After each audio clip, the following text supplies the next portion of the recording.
And I like doing 2 live shows or 2 tape shows sometimes a day because we can cover the news happening while we're live on the radio, and then, of course, that develops after the show into the evening. And last night we covered just the amazing solar flares, amongst other things.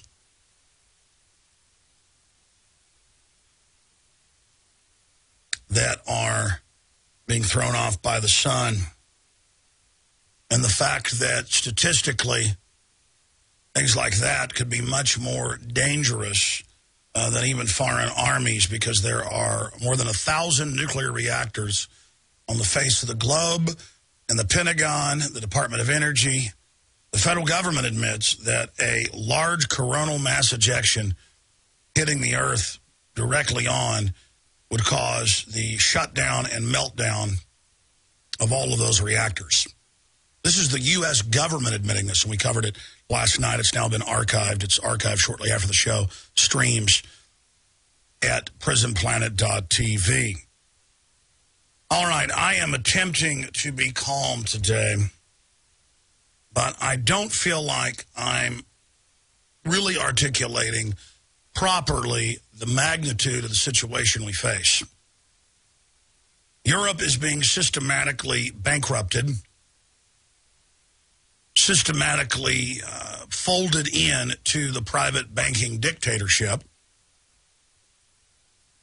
Countries tend to respond, individuals tend to respond to an open army rolling in different uniforms with different flags and to fight back. But as long as it's done through a corporate-type process with men in suits, and you're told by the media that the fraudsters own, and by the politicians that they've bought and paid for, that it's legitimate, most people just say, oh, well, that's a bunch of red tape and a bunch of bureaucracy. I don't care. But if we can get this simple fact across to people, we have a chance to rebuild our civilization. I've got economic numbers here that even if you take the Fed's cooked, spun disinformation that tries to put lipstick on a pig and sell you that the economy isn't as bad as it really is, even with their cooked numbers, their phony bunk numbers, pay rates in this country are now at 1996 levels. Housing has slid below 1996 levels. We'll go over some of those numbers today. And, of course, it's far worse than that.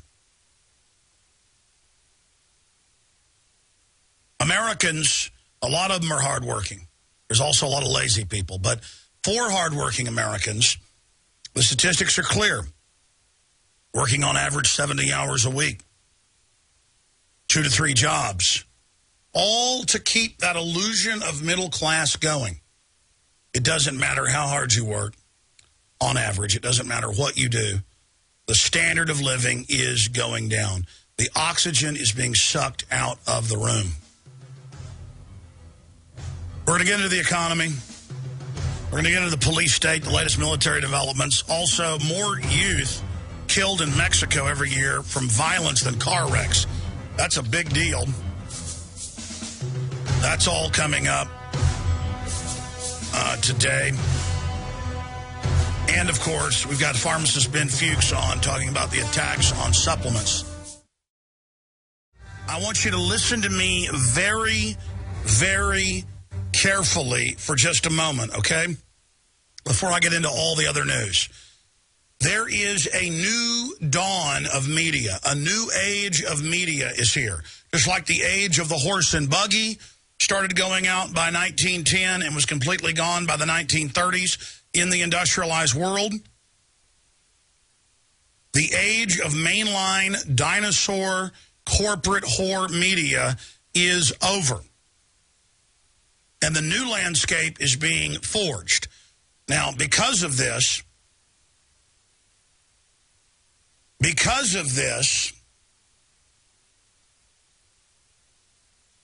you have got government and big corporate media coming in with the FCC and others trying to move to start restricting alternative media, grassroots media, TV, radio, you name it.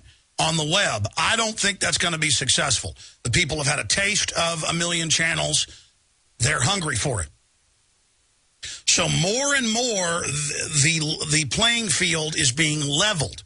It's still completely tilted to a great extent, but more and more, the balance is shifting to a real fight of ideas. That's why the system's going right to authoritarianism, right to arresting people who demonstrate for no reason, right to trying to intimidate patriots and anti-globalists. They don't care if you've got some leftist view or mainline right-wing view, that's fine. If you see outside the box and see the larger controlling system outside of it, you are the enemy. And I wasn't going to start the show with this, but this morning I read an article by Keith Olbermann put out by Al Gore's outfit. That's where Olbermann works now, over at the TV network on cable that Al Gore runs.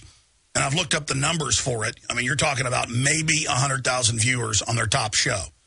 I mean, this radio show absolutely dwarfs it. Something like Rush Limbaugh, probably 100 times bigger than Al Gore's TV network. Because people see Rush Limbaugh as the alternative over the last 20 years. But that's another level of control. Now, today, there was an article put out by Keith Olbermann and Al Gore's outfit. In fact, it's in there on Tim's desk, if you'll bring it to me. I left it in there on Tim's desk in the back. If you'll bring me that article, somebody, thank you. It's on his desk. Tim Fouché in the back.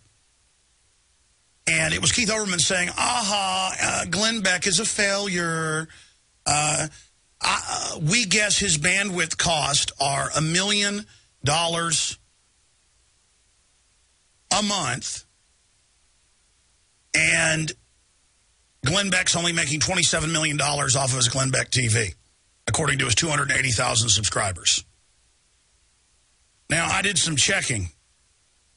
I went and put in Glenn Beck TV versus PrisonPlanet.tv, and on an average day, PrisonPlanet.tv has more bandwidth, more traffic, more visitors than Glenn Beck TV. There's some big spikes when he goes to Israel or has a big national program. So overall, it's bigger, about 20%. It's got graphs right there. I know what our bandwidth really cost, $40,000 a month or so. Still a big nut to crack. I know we have a fraction of the subscribers that Glenn Beck does. But I can go look and see, wow, right off the Alexa.com, that we are using almost as much traffic and bandwidth as Glenn Beck is.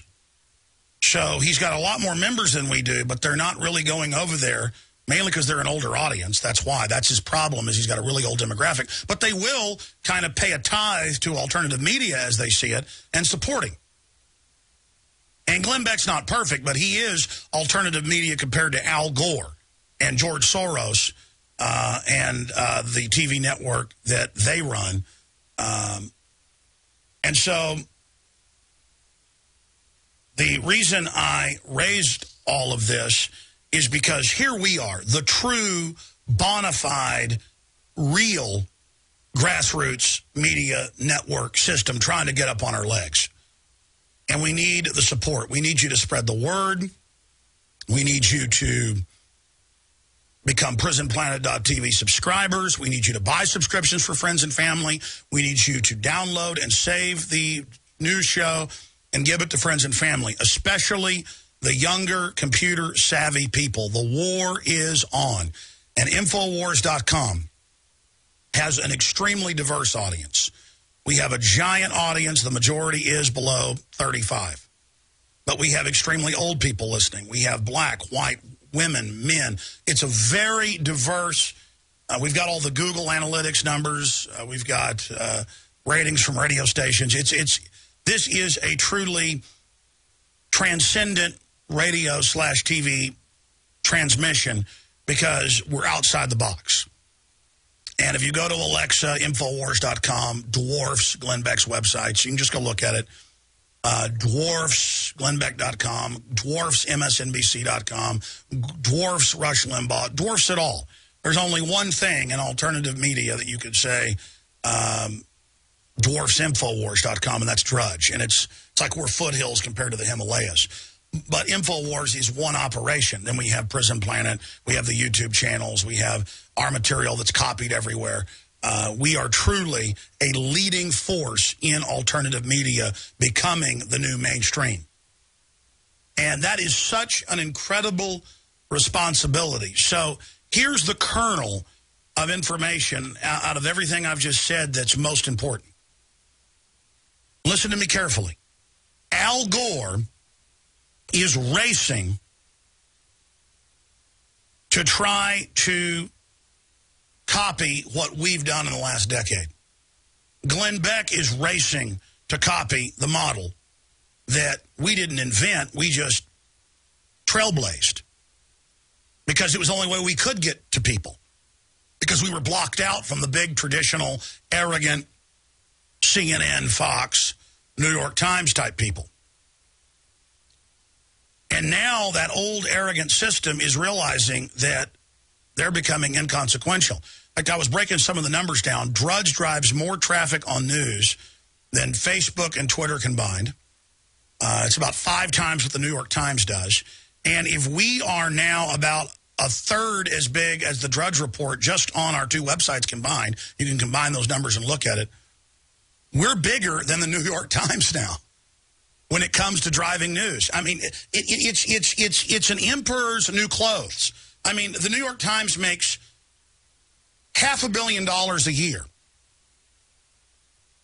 This operation can't make $5 million to fund itself. Glenn Beck, with all of his operations, can make $70, $80 million a year.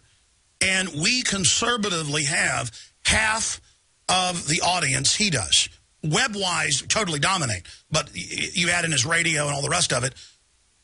We are half as big on reaching people as Glenn Beck. And we make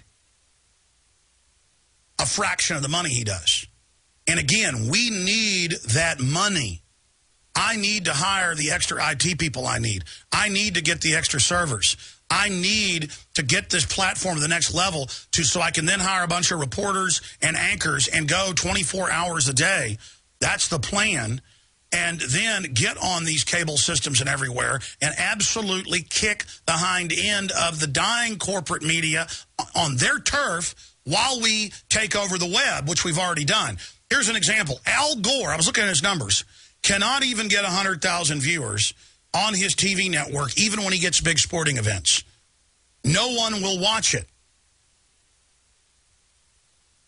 So what is he doing? He has a free 24-hour video feed running called 24 Hours of Climate Reality, where he says it is a hoax that the sea levels aren't rising and that polar bears can't swim and that we're all dying if we don't pay him money.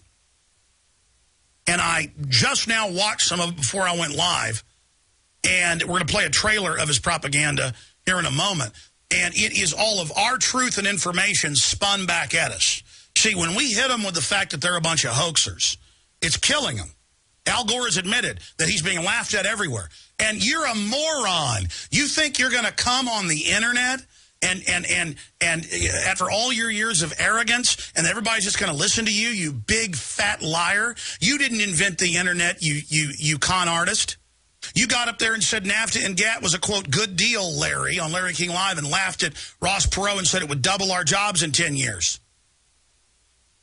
How about 82% of our industrial system gone, and our economy and pay systems at 1996 levels, the federal government admits, with inflation on top of it? We've gone backwards. The giant sucking sound that is globalism.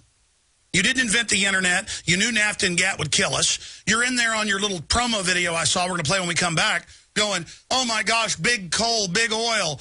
You know, you're putting out that carbon dioxide's natural and good. You're liars. You're a hoax. Now, let me tell you something, man, bear, pig. You're the biggest owner of Occidental Petroleum drilling off the coast of California. Your daddy, Senator Gore, ran scams with the Russians and others and Arm & Hammer. You're a monopoly man. You want to put down oil companies when you're an oil baron that drills in the rainforest of Brazil on record? And your investments go up when you shut our oil systems down here? Hey, punk, I'm here to tell the world and show them the documents that BP Shell, all of them are funding your climate scam thing. Ken Lay came up with it with you monster, in 1995, and it's on record. What's so horrible is this guy's got palaces everywhere. Helicopters, jets, the Rothschilds do, and they lecture us about taking a hot bath or having light bulbs. These are stinking authoritarians that want a piece of all human activity, and you're a hoax, you degenerate piece of garbage. You trash, you ugly...